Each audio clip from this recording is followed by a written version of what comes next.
Welcome to the Toffee Blues, your source for all things Everton. We are here to discuss the upcoming game with Aston Villa, Take Two. Seems like only a couple of days ago we played them. But this is the long-awaited rearranged fixture rather, from the game that was cancelled in December around the Christmas period. It's taken till May, towards the very end of the season, to get this game played. It's just the brothers McAllister for this show again, myself and Paul. So Paul, let's just get straight into it. We've played Villa not long ago. We weren't very good in the game. Villa had the best of it. Villa got the result. A couple of mistakes from our players. We'll come to that in a minute. Do you see this game panning out differently to the game we've just played? Because it was at Goodison, where we're typically terrible this season. Now it's at Villa Park, and we've got the second best away record in the Premier League. What's your take going into the game? I hope it pans out differently, because, as you said, I thought we were dreadful when we played them at Goodison the other week. I mean, I know Holgate basically cost us the first goal, but take away the individual errors by the players, we didn't deserve anything out the game anyway, because we were just really poor.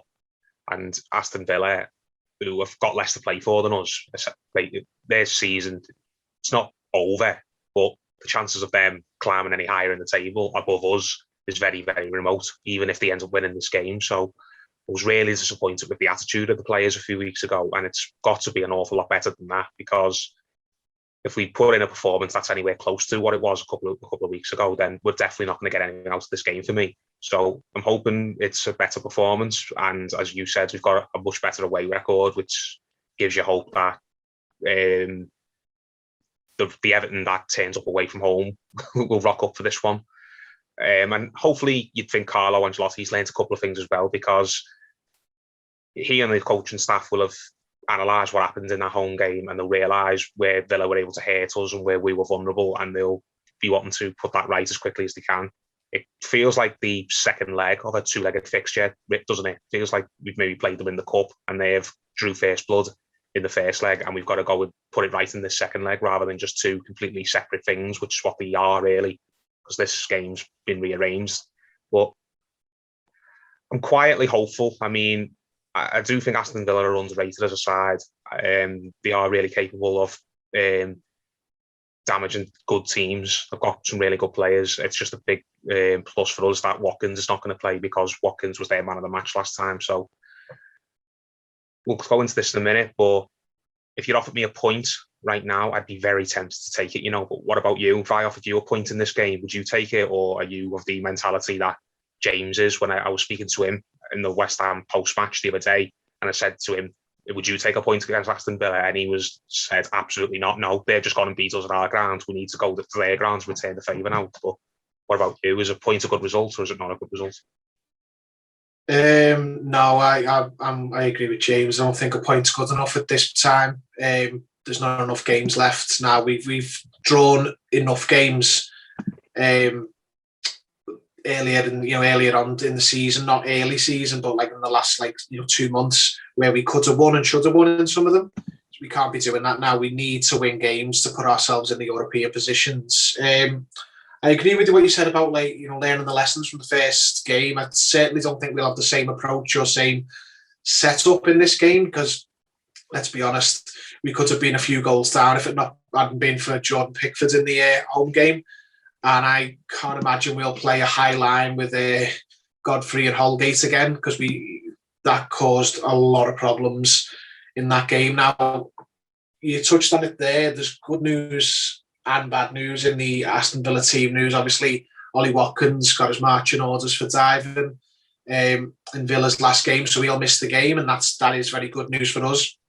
While he's far from being their only attacking threat, he gave Godfrey and Holgate a torrid time in that game. He got the taste of blood off Holgate early when he made the mistake and led to the goal, and he just ran the both of them ragged all game.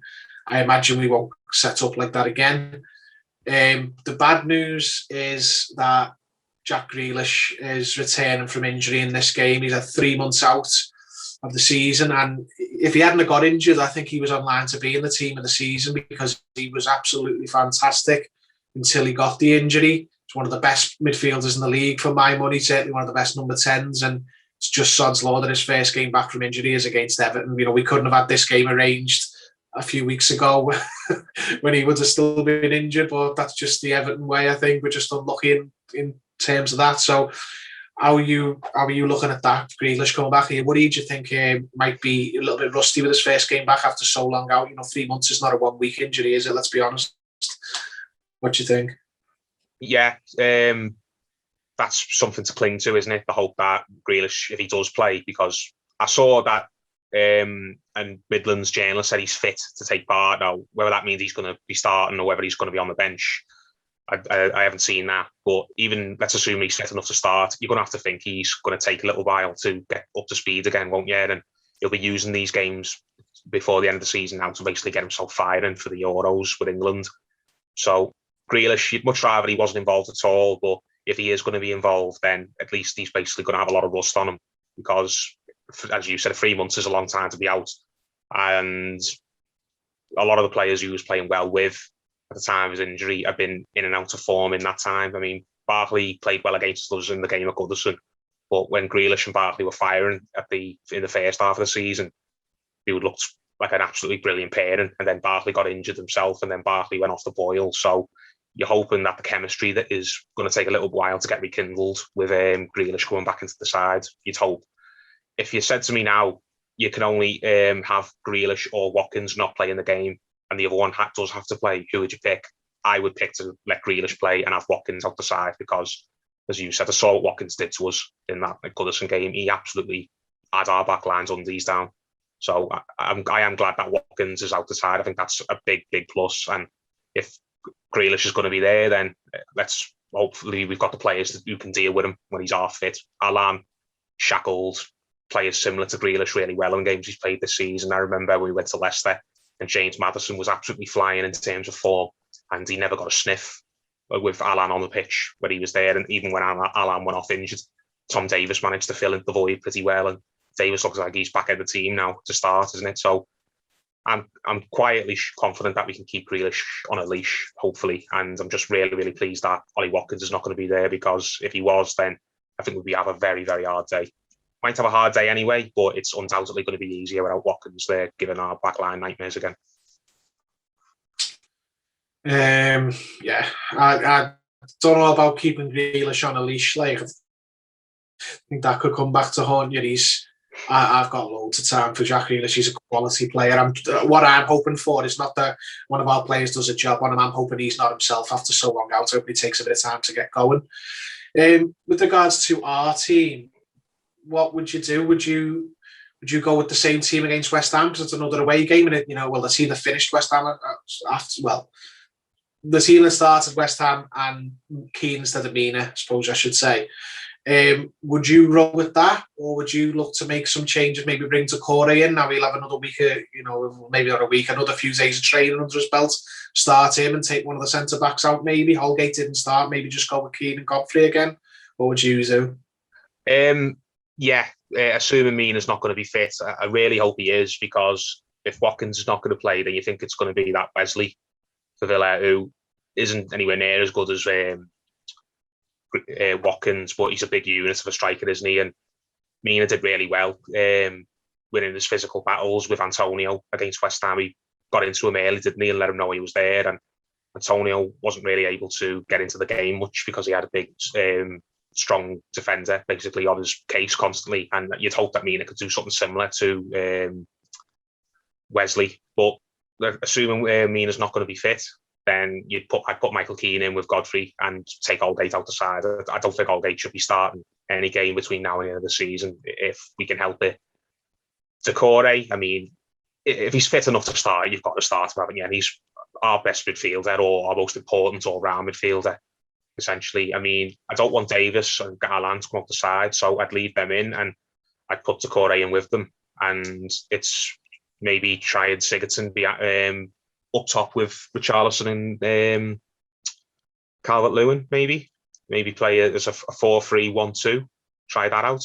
You don't know. Carlo's got a few options. I mean, I hope we don't see the likes of Obi starting, and I'm positive we won't, because I don't think Ancelotti will want to change it too much from a side that's just won and played really well at West Ham. But if Mina's not going to play, then you bring in Keane instead of Holgate, definitely.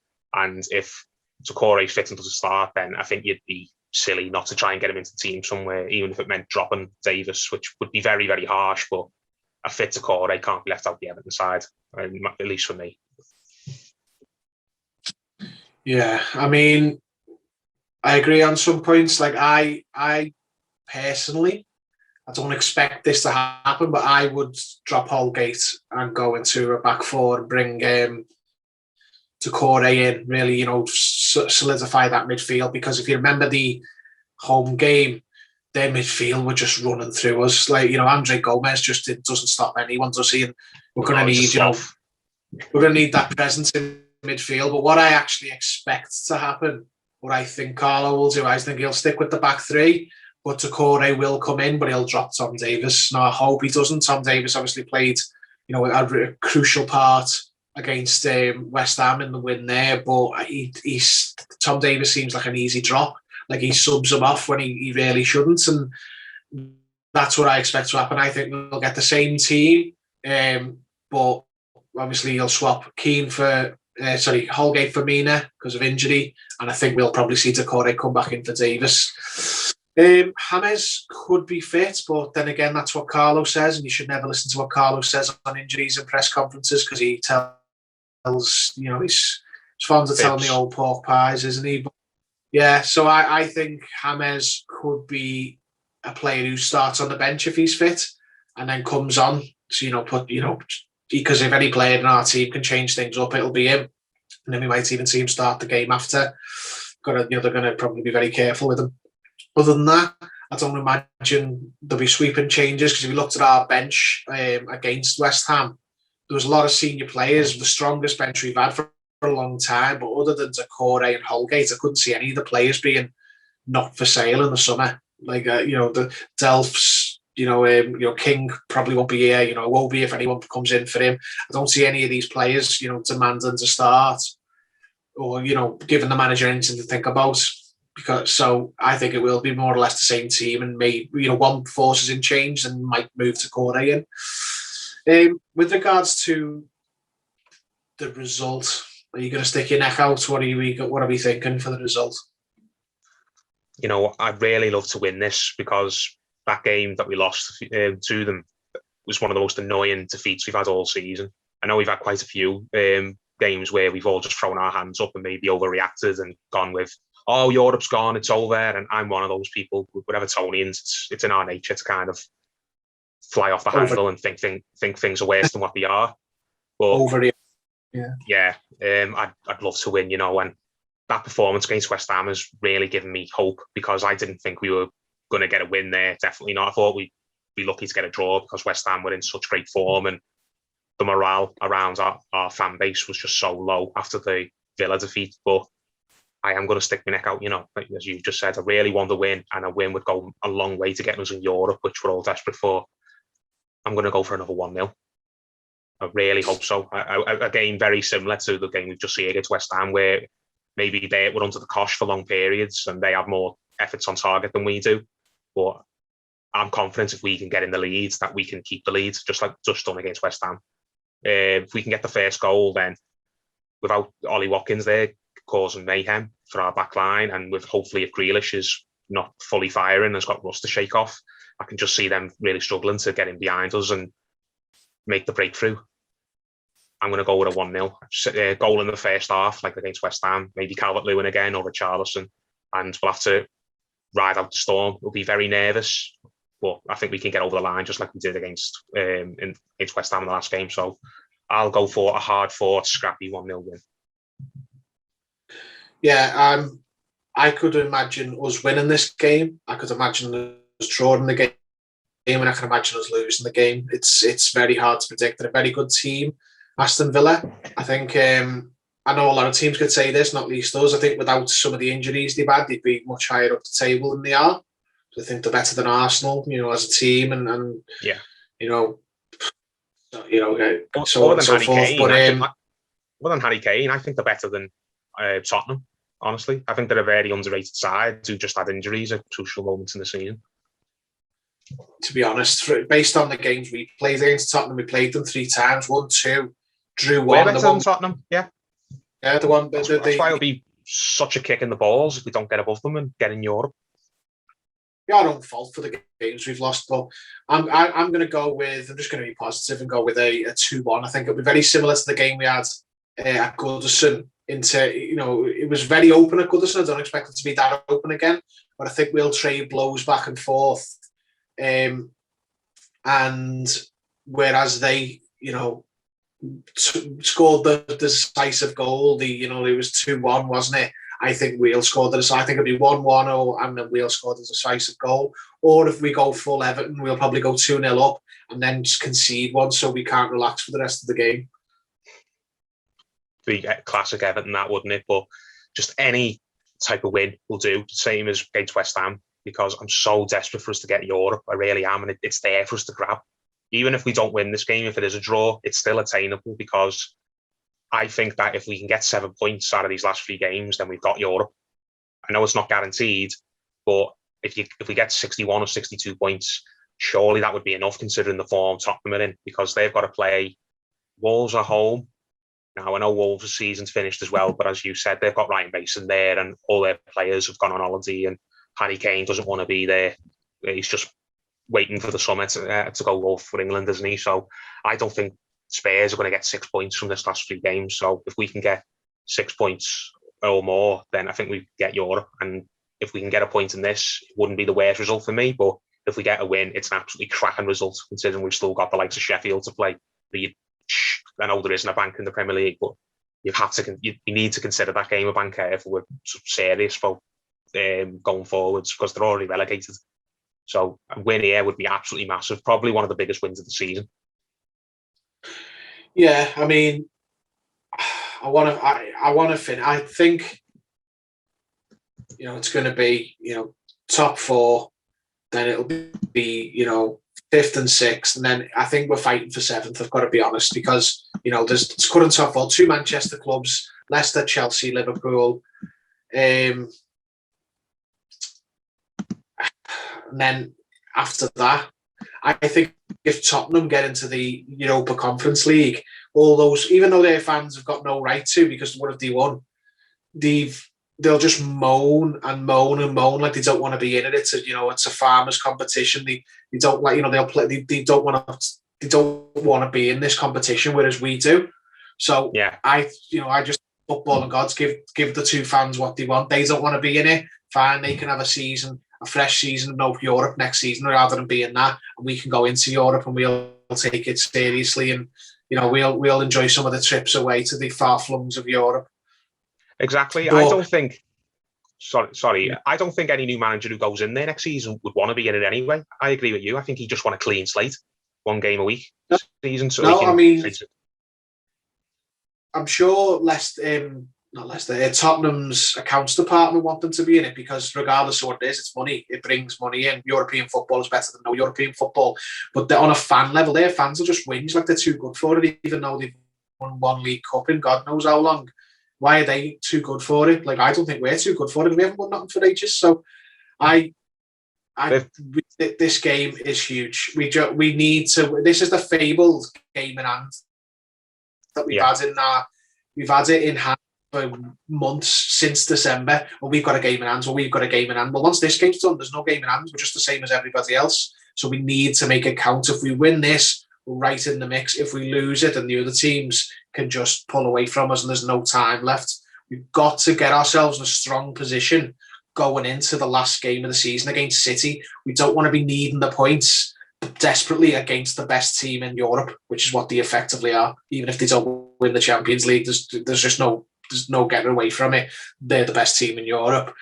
And if we can put ourselves in, say, 6th place or what have you, by that last game, then we're in a comfortable position, because even if things don't go our way, we might only drop into 7th. We want Europe to be in our hands. It is in our hands. We win all of our games, including City. We get it no matter what.